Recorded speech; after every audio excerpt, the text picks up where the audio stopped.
Welcome everyone to another edition of the Break Thru U podcast.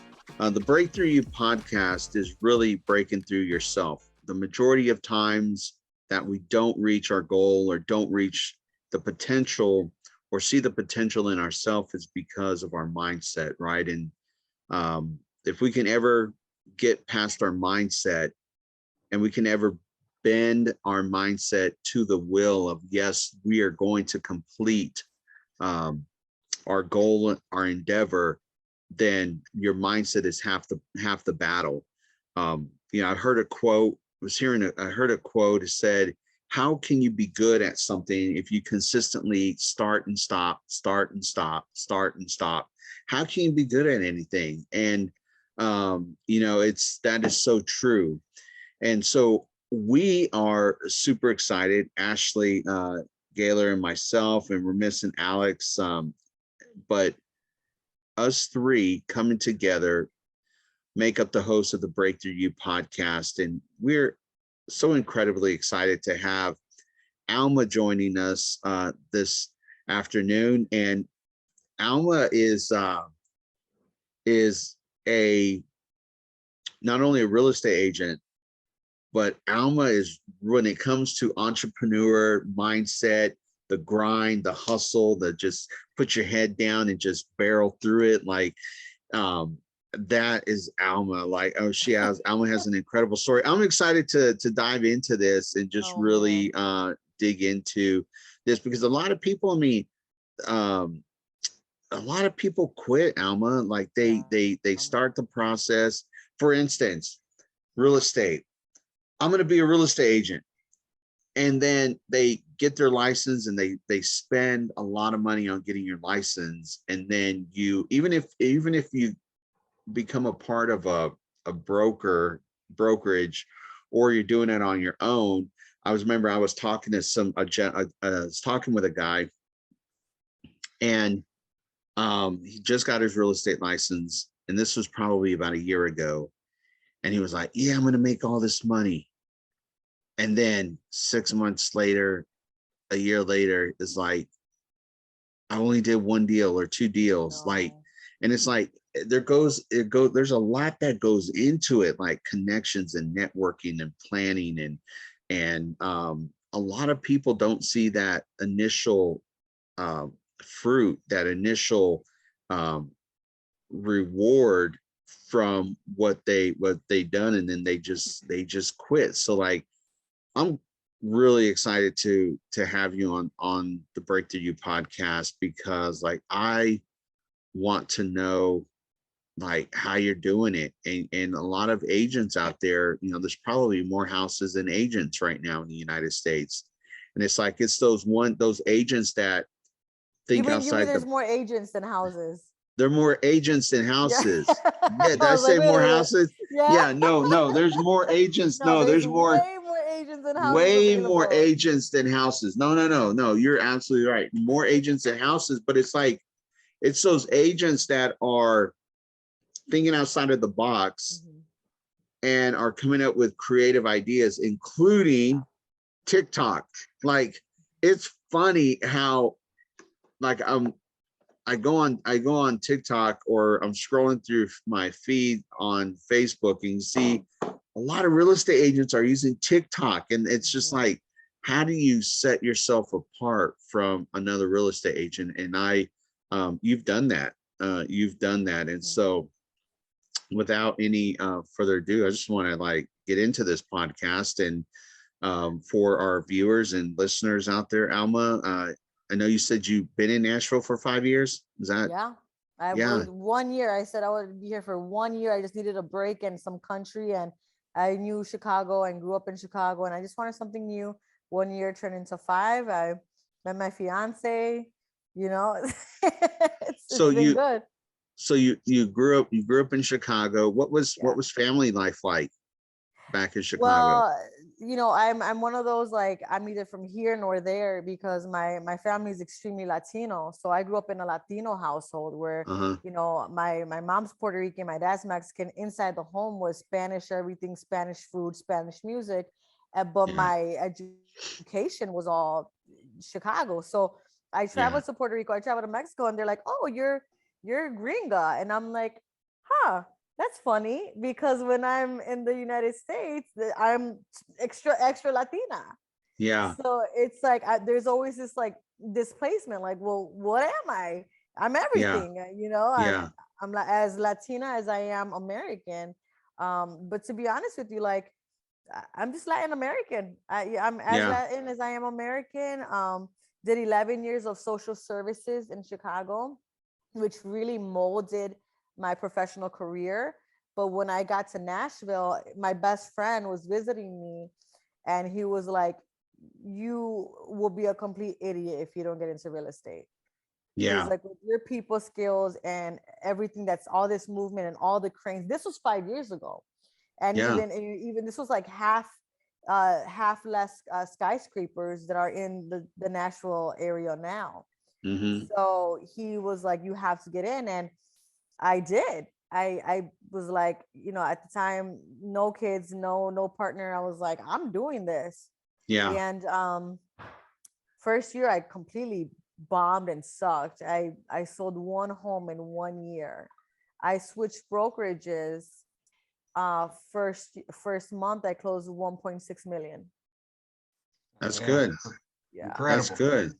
Yeah. So let me ask you this, because this is pretty incredible, because like both of my parents are Mexican, and I a was lot of wondering people. about you. I didn't know if you were Filipino or. Yeah. No, no, no. So a lot of people say, a lot of people even, so I'm caught in between, because like my mom and my dad are Mexican, and our ancestry are from Chihuahua, Mexico, and both my mom and dad, their families derive from El Paso, Texas. That's like where our roots are. And then Yeah. I have family in Denver and California, LA. But a lot of people will oftentimes say like, you're Filipino. And I'm like, and then Rosales, it's a Filipino last name as well. So it's like I'm Hispanics that I talk to, they're like, you're not Hispanic. And I'm like, I am Hispanic. I got the Mexican blood flows through these veins right here. And then on the other side, they're like, you're Filipino. And I'm like, you know what? Whatever I need to be, if you want me to be Filipino, I'll be Filipino. You want me to be like when it comes to, wherever I'm at, I guess it's like, because sometimes I feel like I'm not fully accepted in the Hispanic community, but then I'm westernized, and you don't fit the mold. I don't fit the mold, and a lot of times it's kind of like, okay, I'm not white, but I'm not, I don't know, it's just weird, this like in between thing. So it's just kind of like, screw it, I don't care, like I'm just Josh, like I'm just me, and I know I'm Mexican, and I hold on to my roots, and I just want to know more about my roots. And my wife, she's Puerto Rican, and we went to Puerto Rico. Yeah, my wife's Puerto Rican. Awesome. I know Ash is Puerto Rican. Ash totally looks Puerto Rican. Yeah, Ashley is Puerto Rican. Yep. Ashley's Puerto Rican. Puerto Rican, you can tell, obviously. Yeah, I mean, it's and but I've got an answer to your problem with the Filipino thing, Josh, is because he does teach Filipino stick fighting as well. So yeah, I do Filipino martial arts. Yeah. And he is like a black belt at it. So I mean, come on, man. Okay, so what is it? You're Filipino. Yeah. So when I was, and it's crazy because when I was 17 years old, I was in California, and it was early in the morning. I had to take my mom to work, and the night before I had stayed up till like 2 or 3 in the morning, and then I had to wake up at like 5 or 5:30. So on the way back from taking her to work, I fell asleep and went underneath an 18-wheeler truck, and my whole car was demolished except for the driver's seat and the steering wheel. And so so with all of that, like I came out of that with minor injuries, shattered my nose, my cheekbones. They cut me right under my eyelids, And so all this, I have a big scar right here. And so a lot of this was gone, but I think of that right there kind of changed the shape of my eyes to more almond kind of. Okay. And now I got bags in my eyes, but but no, I mean, it's just, so it's kind of like I see, and then my wife, she's Puerto Rican. We went to Puerto Rico, and she just, she just loves being in like the culture, the immersion of just being in that. And so then my mother-in-law, she's always, she tells everyone, I have a gringo for a son. And, I'm just like, oh man, it is what it is. This. When my baby comes out of the womb, he or she's going to be like, what the hell? Because I'm Puerto Rican and Mexican. My fiance is pure Cuban and he's born in America. So, my baby's going to be like, what kind of mess did y'all bring me into? I mean, like 4 different nationalities. Like, what the hell? It's crazy, and we're gonna dive into some more great conversation. But recently, Alma, let me get your thoughts on this. Recently, I had someone reach out to me via email, and they asked me and they wanted me to share my thoughts on this term Latinx. Mm-hmm. Yeah. And Latinx. And so I was like, what is that Latinx? And so 1 second.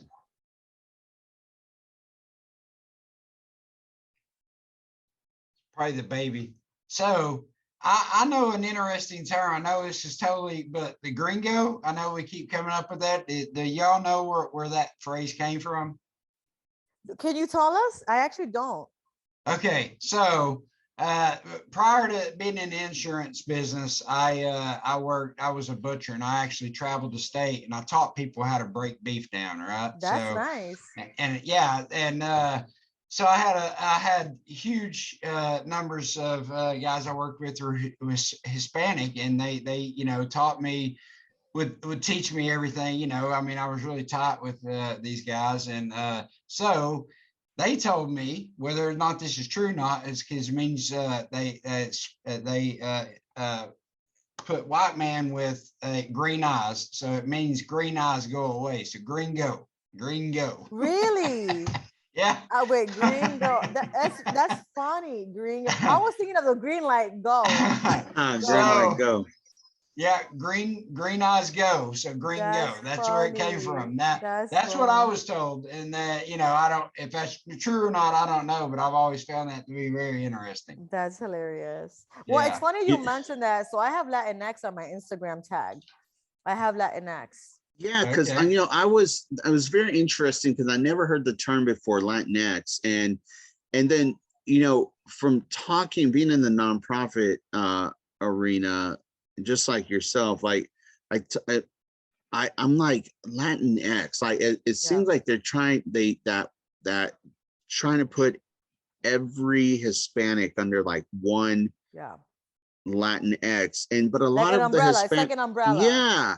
But a lot of the Hispanics that I talk to, they're like, I'm not Latinx. I'm Cuban. I'm Venezuelan.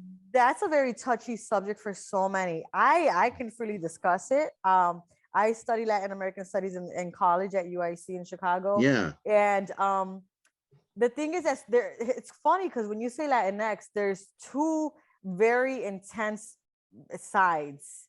Yeah. So you have people who are like, no, I'm Latinx, and you have people like, hell no, I'm not Latinx.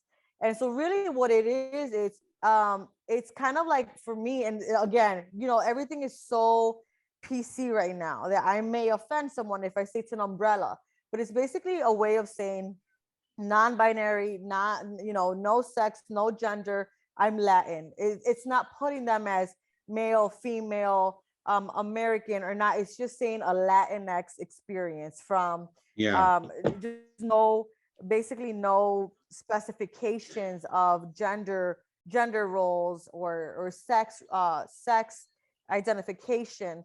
I like to use it because for me, I'm a 90s kid. So for me, I wasn't so, Latinx is for me is kind of new, which is like 5 to 10 years ago new. I grew up where Latino and Hispanic was an issue. You know, Yeah, that like is true. Yeah. I grew up where it was like, hey, I'm not Hispanic, I'm Latino. Or someone would say, well, I'm Latino. And I'm like, no, you're Hispanic. Yeah. So what it is that Hispanic, you can call people from Spain, Brazil, Venezuela, Cuba, Puerto Rico, Mexico. You can say you're Hispanic. But a Yes. Latino is like, no. Hispanic is naming all Spanish speaking countries, but not people who have had hardships. Like Mexicans have had hardships due to the non-citizenship. Puerto Ricans have had hardships due to discrimination, which is where the Latin Kings gang came from. And it was actually, at the time when it first started, it wasn't about gangs and drugs. It wasn't about drugs. It was all protection from the police, community protection from the police abuse. So, and obviously it's not pro or against police. I have a lot of police officers in my family that I adore and I worry about. What I'm saying is that the Latino word is more about, does your country have hardship? Because you can't call a Spaniard or Brazilian Latino because they just didn't. Typically, Hispanics come from countries that have wealth. Does that make sense? No, it does make sense. I think it's one of those topics where like I could see what you're talking about, and there's validity there, but I can also see on the other hand. So it's kind of, I see what you're saying. Like, I you mean, can to be honest with you, when I'm feeling legal works, I'm a proud Latina, but I don't really got time. I'm tired. I'm gonna put Hispanic. Yeah, exactly. Go. And it's crazy. And some of those things, it's like there's not even Hispanic on there. It's like you have to find, there's like, it's actually white. If you look Latino, Latinos under white. Why? It's crazy how it usually says not Hispanic or Latino, and then white. So that's crazy. So growing up, very interesting. I never knew that. Right, this is the first I've heard of that. That is very interesting to me. But you're right. It's pretty. It's crazy that we live in a society where it's like you can't really freely express or have a conversation about something like, are you Black or are you African American? It's like not all Blacks are from Africa. It's like, and it's the same thing with Hispanics or Latinos or Latinas. It's like, it's kind of like, I want to have a conversation to understand and get more knowledge about the topics that are maybe taboo to talk about. But it's like part of entrepreneurship. I can't be friends with people who don't have a high IQ, because my high IQ friends can have open conversations and free speech. If you live in, you're volatile, or you're, I get it. People are passionate about things, but the friends that I have in my circle, we can discuss things openly without offending one another. It's sincerely asking questions.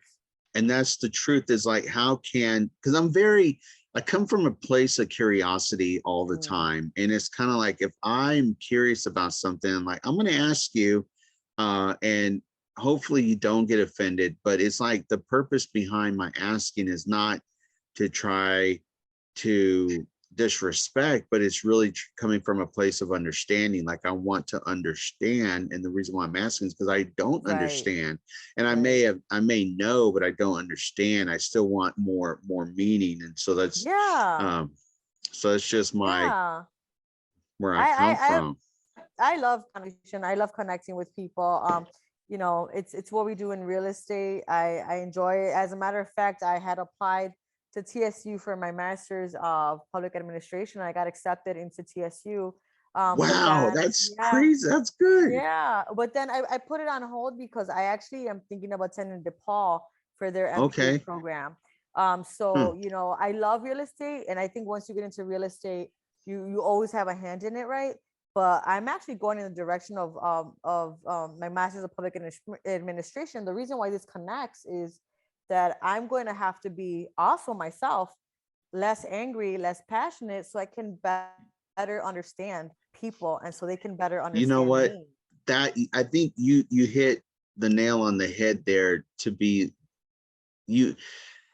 So you have these sides, right? They're like really passionate and maybe activists, you could say, and they're holding the signs and wearing the t-shirts, and but yet that has a place.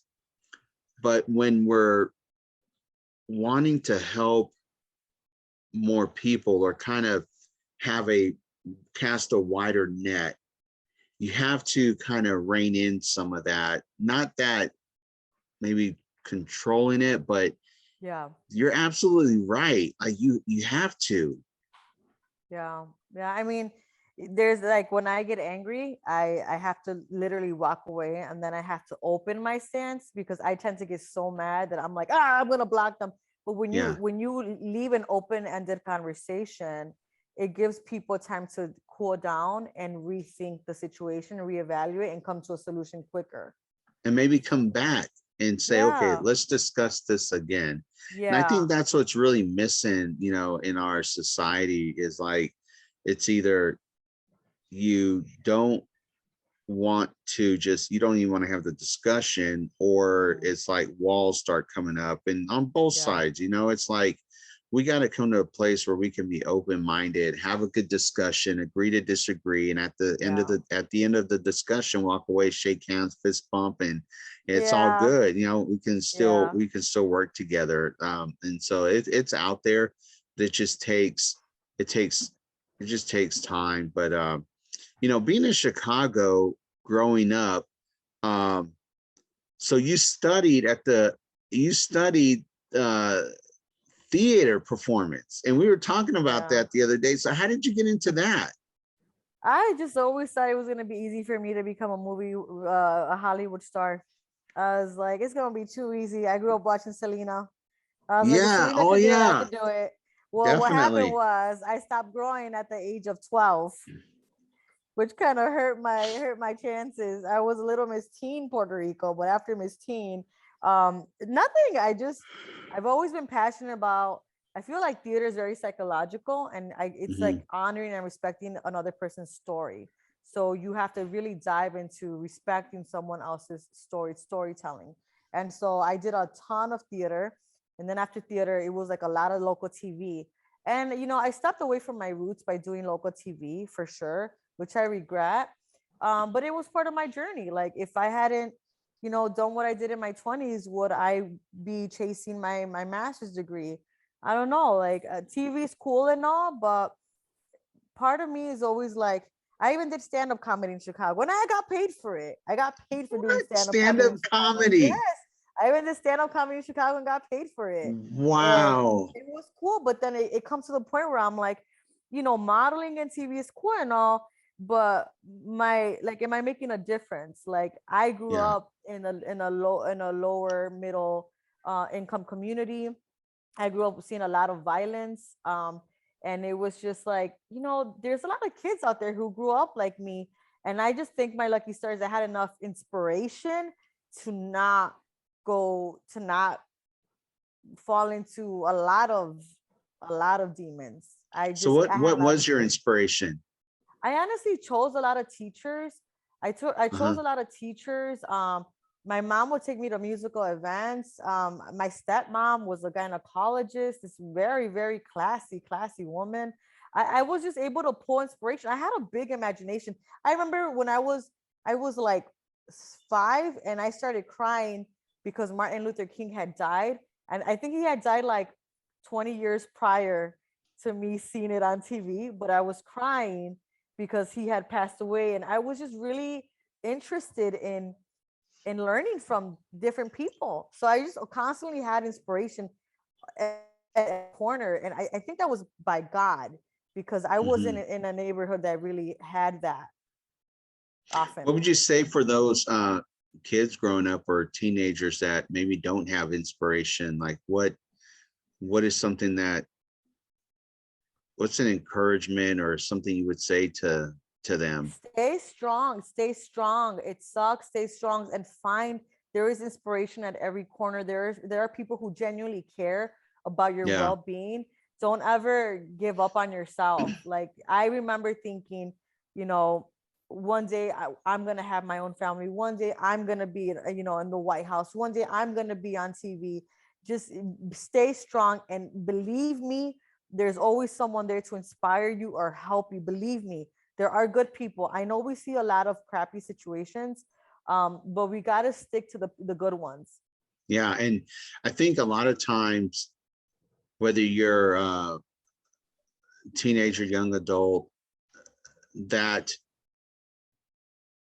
inspiration's always around you. You just got to look for it. And a lot of times we don't look for it because we get so nearsighted and become victims of our circumstances or environment versus fighting that and really looking for inspiration around you. So that's incredible. So be you, be different. I grew up like, God, I hate social media.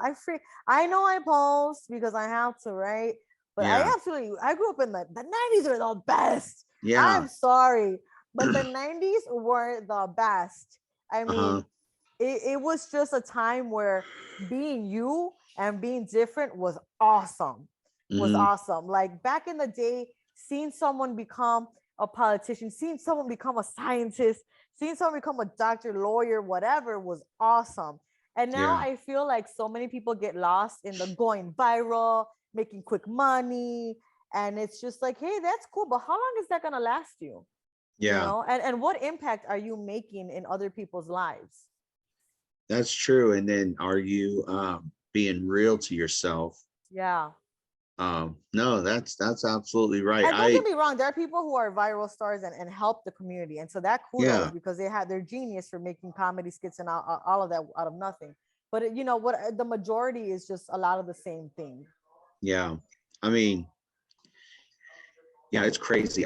Especially, and I don't know if, I don't know. I felt this way. It was a couple of weeks ago, Ashley. We actually went to that networking event. What's it called? What was the name of it? It was Impact Social. NZ Blue? Yeah, NZ Blue. And with the nonprofit and also with the podcast, I find myself, Alma, and that's crazy. Like I find myself on social media like 3 and 4 hours a night, just networking. And it's just connecting to people. And it was weird because when I went, Ashley had sponsored a networking event, and I went there, and I hadn't been to a networking event in a long time because of COVID and everything that's happened. It was weird. It was weird because like I'm with this group of people, and I'm networking and talking, but I'm so used to going on social media, on Instagram and Facebook, and interacting with people and finding and looking for social media influencers, and then actually face to face with people. I was like, wow, like this is weird. But I got through it, and it was just a pretty weird experience. So, I mean, being in social media, I remember before the internet, I mean, it's like, it was total conversation, but it used to be done. Yeah, let's write a letter and put it in the mailbox. Yeah, no, I make it a point to like, my boyfriend sometimes he's just like, God, you gotta make friends with everybody. But like, that's just you. To everyone. I like to talk to everyone. First one is like, I like to let everyone know I'm a realtor. Number one, I'm like, hey, I'm a realtor. And number two, it's just people remember you. They believe it or not, like you think they forgot you, and like 3 years from now. I mean, yesterday was my birthday, and happy I was birthday like, to you. Happy birthday to you. Happy birthday, dear Alma. Happy birthday to you. Okay, good. Thank you. And seeing people from all walks of my life, from like my childhood, from my Jersey Shore fist pumping days, from people I met. I love the Jersey Shore. Oh my God, Jersey Shore was the best TV show on TV history. Snooki. It does not get any better. Oh my God, I grew up watching that. And So it's nice to just meet people. I mean, I had a samba teacher from when I was 19, right? Today, he wrote happy birthday today. And I was like, oh my God, this is so weird. So social media is awesome. It's an awesome resource. I like to make conversation anywhere, You can get sucked up into it very easily though. And really, you and I are the same. That's exactly the same way. Yeah, Ashley doesn't do a lot of social media. Yeah. But every time I go and and request to be friends with someone, I see Ashley right there with his arms crossed. I'm like, man, Ashley's friends with like everybody. And it's just but it's really cool. So you got into theater and you got into TV, you did TV. And then what brought you to Nashville? Yeah, like I said, my mom had left Puerto Rico at 18. I had grown up all my life in Chicago, and I was like, I'm gonna do it. I'm like, I'm gonna move. And I want to start all over. And I love the country. I love the rivers. I love mountains. And Nashville, everyone was so dang nice and it smells so dang good. And so I moved to Nashville. Yeah. And I always thought I was a country. Okay, I'm a verified city girl. I admit. I realized I'm a city girl. I just happen to like the occasion lake and river. But I actually miss the Chicago scene a lot, like the underground art scene, the underground music scene, the food scene. I have my family there. And now that we're expecting, obviously, even more you'll want to be with your family. Yeah. So Nashville has completely changed my life. To be completely transparent with you, I had always suffered from anxiety. And so I did an anxiety treatment center at Rogers Behavioral Clinic that actually changed. I mean, it did a 180. It completely changed my life. If anything good has come from Tennessee, it's not my real estate success. It's that program that helped me fight my demons. And obviously that I also adopted my rescue dog, and I met my fiance here, the father of my baby. So that's also a huge blessings. But Nashville has been very good to me. But I'm about ready to go home. Back to Chicago. Yeah, that's the Gotham City. Even though we have the Batman building here in Nashville. Yeah. I feel like Chicago. So all of your family is back in Chicago. You're the only one here? Yeah, they're all over, but my immediate family's in Chicago. Okay. Yeah. How often do you get back to visit them? I used to go once every 3 months, and then I just stopped going unless it was like for weddings or whatever. That's what, 9 hours away? 8 hours? About 7 to 8. Yeah, it depends. It's always weird. It's like 7 hours going, then like 8 hours coming back. It's weird. It's like I feel like I'm in the Twilight Zone. I'm like, how is it 7 going and 8 back? It never makes sense. But it could probably be the traffic. But yeah, my mom and sister are flying in for the first ultrasound. So we're just like, oh my God, like we're having a baby.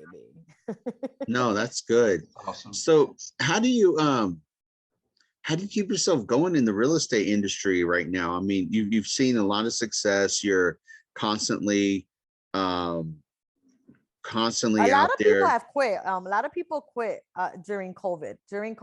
And COVID was the time where I made the most money. COVID was, I used to put at least 3 to 4 homes under contract a month. Which is, I mean, it's, there's people who are like, I put 10 homes a month under contract a month. And I'm like, hey, cool. But the average realtor puts about 8 to 12 homes a month. A year, excuse me. 8 to 12 homes a year is the average of a realtor. You're doing that a month. I was doing 3 to 4 a month. So on average, sometimes I would do 28 to 32 homes a year. So, wow. It was just a way for me. It was the easiest way to pay off my debt and have money the legal way. It was, that's what real estate is to me. And I love it. I still love it. The thing is that when things get hard, you have to be, that's when you have to say, I'm smarter. I'm more confident. I will find a way. And I mean, one day last week, there were no condos that I needed in a certain area. And I ended up calling every listing agent I know and found one. And they were like, hey, if you do this and do this, we'll go under contract tonight. So you have to be sneaky. You have to be overly confident. You have to be your biggest cheerleader. And I mean, even today I was like, there's no way I'm going to do this for this woman. And we're under contract. I took her to a showing at 1:30 and the listing agent is like, we're ready to sign. So Wow.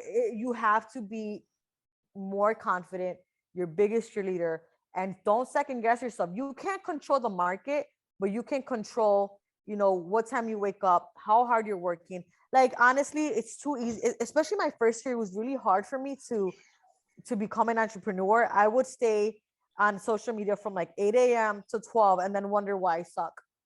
Yeah. And then I wondered why I suck being a realtor my first year. Well, Yeah. you were on Facebook and Instagram having fun, putting hip hop music videos as your background, which is awesome, but it was more like promoting my image than my services. Yeah, that's true. So now obviously I think differently. Now I'm like, okay, I need an hour to have my breakfast and meditate. I need my time to email everybody. I need my time to call everybody. And there are days where I work from 8 to 8.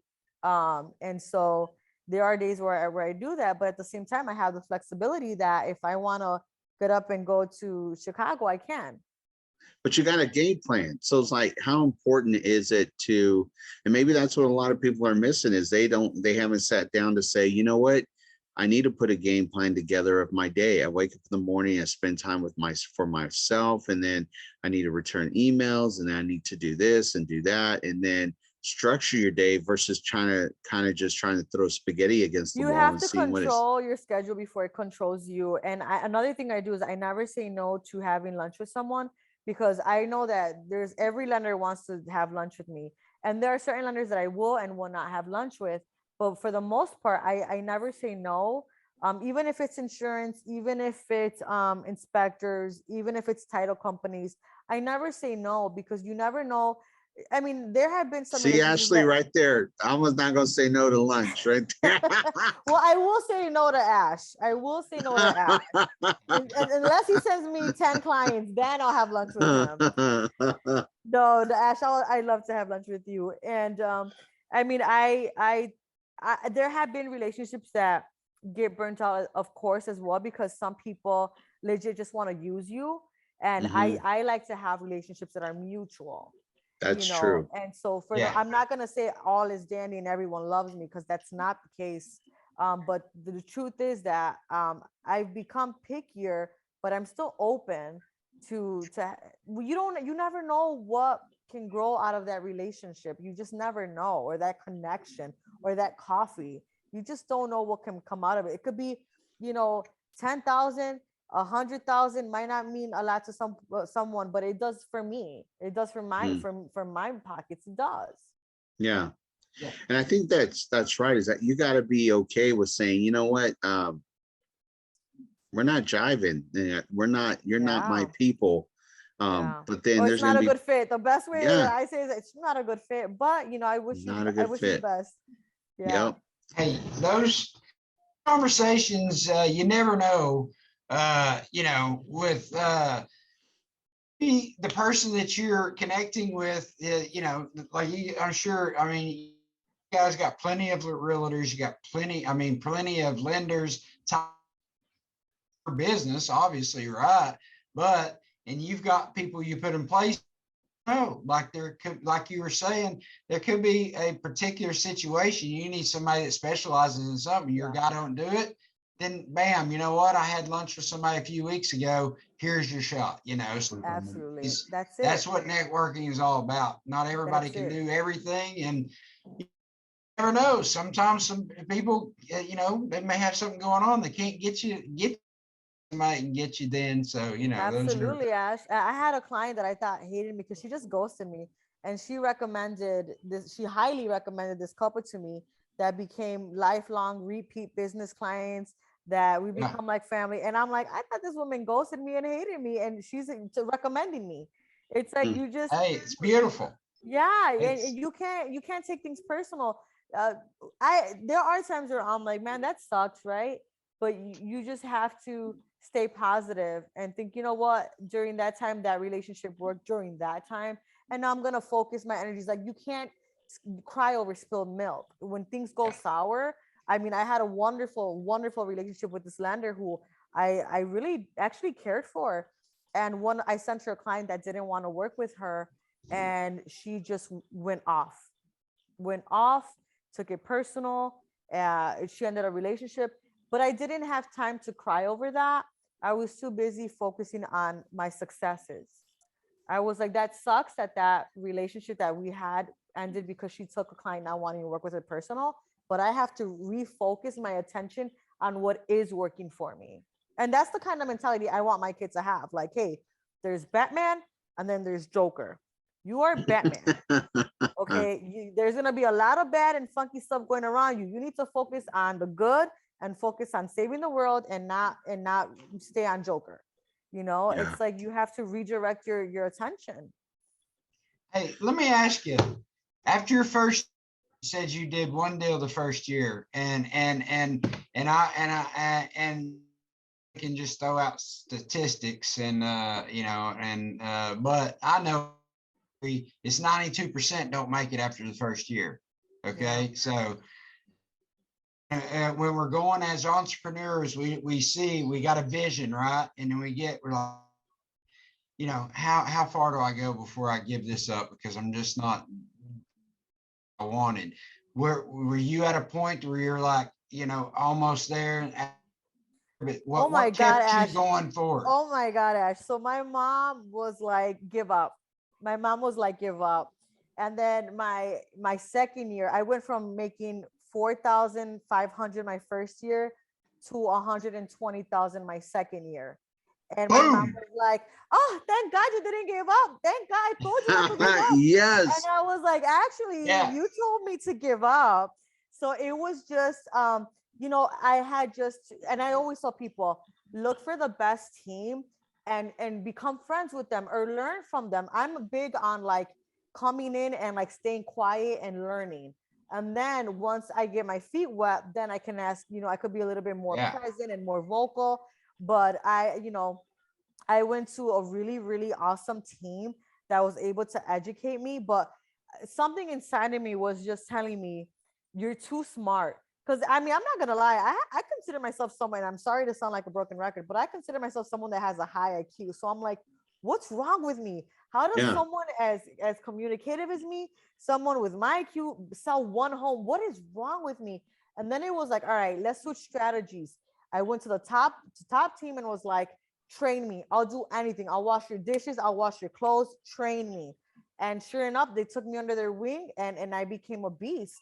And, I went from taking 50 to 30% home to now I'm 100%. So even if I sold 8 homes, I'm still making 100,000 a year, if just by selling 8 homes a year. That's so it's incredible. Like, it's just like you just have to. I mean, even when I was that little girl that had seen violence, that was scared, that was like, man, I have to protect myself. I have to protect little Alma. That's still in me today. I have to protect little Alma. We have to find a way. We can do this. We got this. You just have to have a lot of positive self-talk. So what would you tell? I connect with most of my book of business personal for my practice are realtors and lenders, right? That's people.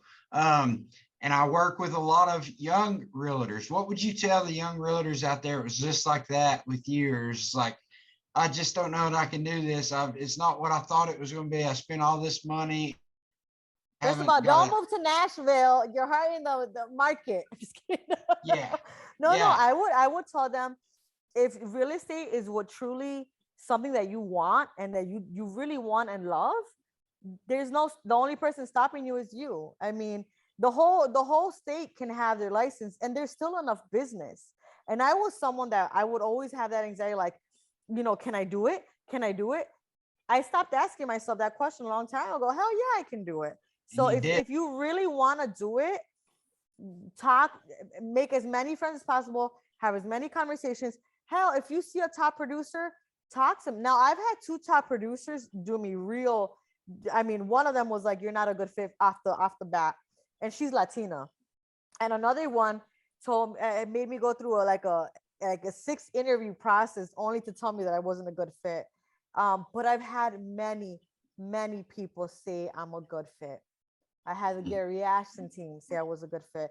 I left their team and they asked me back to the team. Their broker's a good woman, a great woman. I had Realty One, Monty Moore have lunch with me. I had a lot of no's, a lot of no's, but there were a lot of yeses, a lot of yeses. So if you really want it, the only person that can stop yourself from being a success is really you. If you want it, you're gonna do whatever it takes to get there. You have to work around the clock until until you prove yourself in the industry, until clients see you. It's all about for me, my biggest concern is referral. Was my client happy? Was that agent happy? What I could do to better. Now you can't make everyone happy. You cannot make everyone happy, which is, we know that, right? But you still do your thing, man. Still do your thing. If people are gonna try to bully you and make you feel less, you know what? You find your people, you find your team, and you find your clients. Someone's gonna love you. It's just everything I always said. Some will, some won't. So what? You move forward, right? Yeah. And it takes all those no's to make those yeses more sweet. Yeah, exactly. Because it hurts. Oh boy, does it hurt. It hurt. But when it feels good and you have that financial security and that stability, you're like, I got this. I got this. Love it. Love it. So a question that I ask everyone is, how do you pour into yourself on a daily basis? Like, do you read books? Do you listen to audiobooks? Do you listen to podcasts? Do you have devotions? Like, what's your favorite podcast or your favorite book, or what are you listening to or reading right now? Is it YouTube videos? Like, what is it for Alma? Well, right now, man, I have a lot of books. One of them was a detective book that it was. The other one was How to Be a Badass. The other one was oh God, the one about no negotiating. Podcast. I like to read a lot about women because I love a lot of Latina women podcasts, simply for the fact that people sometimes just being a woman, not even being Latina, just being a woman, sometimes people like to not take you seriously. And so I read a lot of right now I'm reading What to Expect When You're Expecting. So that's hey, that's it's crazy because we as parents are not born with the instruction manual, and it's like it's like it's crazy. Your first baby, you're like, we got to get to the hospital. My water broke, and we're like getting everything. And then the second one, you're like, okay, we got a few minutes. And the third one, you're like, you know what? We'll get there when we get there. There are two things that I like to do that I think also give me longevity. First of all, my fiance gets up to go to work at 5:20, and I make it a mission of you do what's important to you. You prioritize what is going to make you the most money. You prioritize what's most important to you. I make it a priority to sit down with him and be hyper focused and be mindful of my time with him. So whether I eat with him or not, to be present, whether I eat with him or not, I will have my coffee with him with no distractions. And then the second thing I do, I disconnect. If I'm walking my dog, if all I have is time for coffee, if all I have time is for a walk, I disconnect from social media, from phone call. I have two phones, one personal and one business. I disconnect. Why? Because I like to be grateful for just being alive.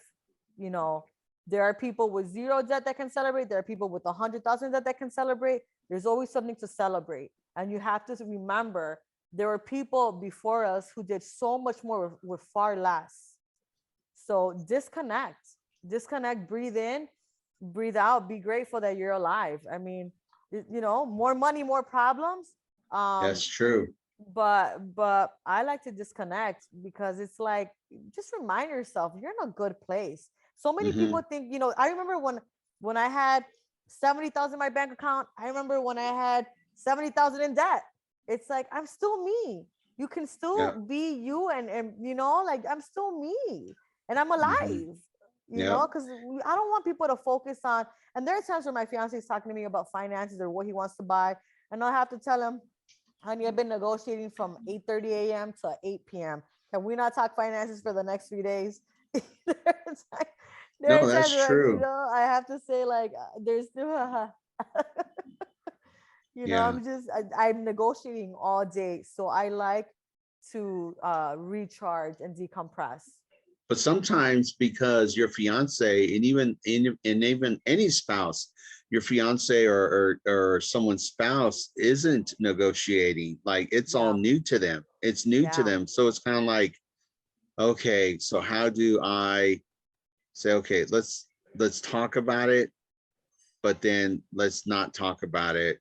Right. But yet give them that time, because like to Yeah. them, it's their first time talking to you about it. And he had never been with someone who was self-employed entrepreneur. So that Uh-huh. got some, that was several conversations of me being like, look, this is what I do. This is, you're going to have to accept that one. Yesterday, we were at a hibachi restaurant for my birthday, and I'm negotiating at 7:30 p.m.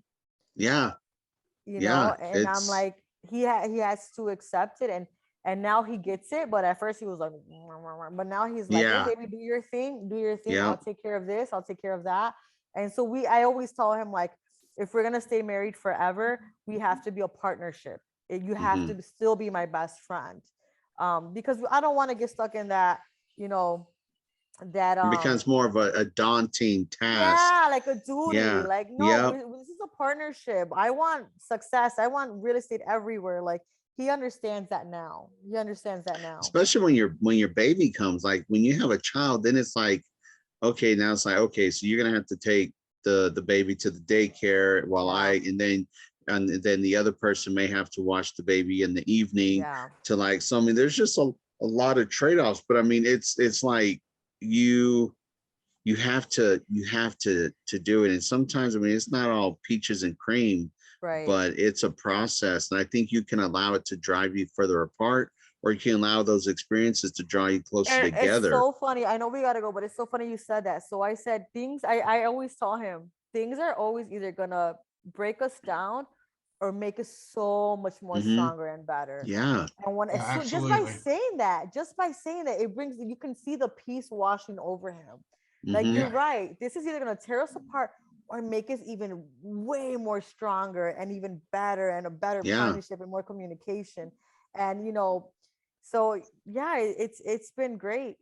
I'm still learning, and I plan on learning till I get old. I'm still learning, and we're all learning, and you I know, know Ashley and Michelle. I mean, they're Michelle, her work and your work, and it's kind of like sometimes you just pass each other yeah. going, and it's it's a just a process, learning process. Yeah. Yeah. Well, look, Yes. I gotta go. I've got a little bull inside me who I'm a month, and already I can't even look to the sides without wanting to puke. Ha ha. Sounds good. I I'm gonna have to get in a little because I have to feed this little bull, this little lentil growing inside. Sounds good. No, Alma, it was so incredible to have you on. I had I feel like I gained like two cousins. I don't know about both of you, but I feel like I gained one Filipino cousin, one Puerto Rican cousin. look at that. Look at that. So let me tell you, so I we've been Facebook friends for a while, and I see a lot of your posts, and I've always been like, man, she's very passionate about, like, you're very outspoken, Yeah. very outspoken. And I have seen that, like, you've drawn back a little bit on Yeah. that. So when you were talking about Yeah. that, because I was like, very outspoken, but yet I was like, man, she's just Alma's so real. And I've always like, maybe one day our paths will cross, and I didn't expect for it to cross, like with the Yeah. podcast, but you never know how I things go. actually But didn't think you were in Nashville. I thought you were in California. For some okay. reason, I thought he was in California. So when you called me, I'm like, who's this? And you're like, we have a podcast. And I'm like, that's right. Well, I'll tell Yeah. you this, and that's a really good observation. The reason I've been quiet is because my life is going into a different direction. I'm Hmm. engaged, I'm having a baby. And so I've been way more protective of my time and energy.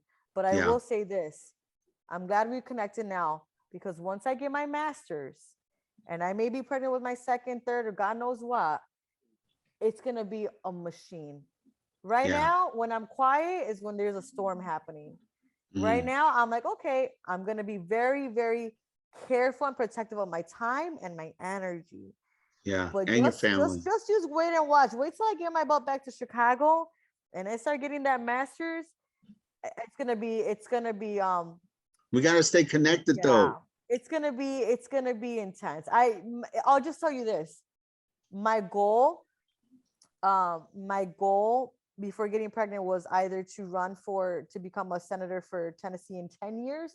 It's now become senator in Illinois 10 years from now. And nobody's watching this. You can do it. Okay, I'm okay saying this because nobody from Chicago, this is something that is very sacred to me. Very sacred to me. If people in Nashville, I'm pretty sure they're aware of this because I've talked about it before. But, being involved with the community is very, very important to me on any level. Most definitely. Well, it was a pleasure, Alma. And I just want to say that I feel much more connected with you now. And I definitely want to be a constant connection for you. Yeah, we're family. And if you go to Chicago, you have to come. After October, you'll always have a home and you'll have all of Chicago. Yeah. Yeah. No, definitely. Thank you for inviting me. This was super nice. Thank you so definitely much. for coming on. I can't wait to see how many people in Nashville. If they have any questions, let me know. I will. If they're looking for houses, they have family that are getting ready to move to Nashville. Hit you up. Hey, really quick. So how do people connect with you? So they can call me at 615-710-7337. What was that number again? What was your number? 615-710-7337. And my name on all my social media is Alma Yarilis. Yo hablo español lo más bien. I'm Puerto Rican and Mexican. And even if you're not. So do you speak really, really fast and then slow down and then speak really, really fast and then slow down? It depends on who's in front of me. If I'm around a Puerto Rican, you're not going to, unless you're Puerto Rican. Oh, man. My wife's family. It slows down. It is fast. I'm like, wait, time out. Hey, but let me tell you guys something. What you're doing right now in Nashville, you should be super proud of. And I hope you guys continue this on a weekly basis because Nashville, I think right now is a time where people are making their names. I feel like this is New York in the 1920s. I feel this is truly New York in the 1920s. So whatever you're doing, Nashville is watching both of you. Nashville is watching right now. And it's awesome that, this is awesome. I mean, I'm glad that you're doing this and please don't stop. Please don't stop. Thank you for the encouragement. I appreciate that. Yeah. Well, bye, Ash. Well, thank you. I know he just left. He just got off. Well, thanks, Alma. I know you gotta go feed the little one, but thank you for hopping on and talking with us.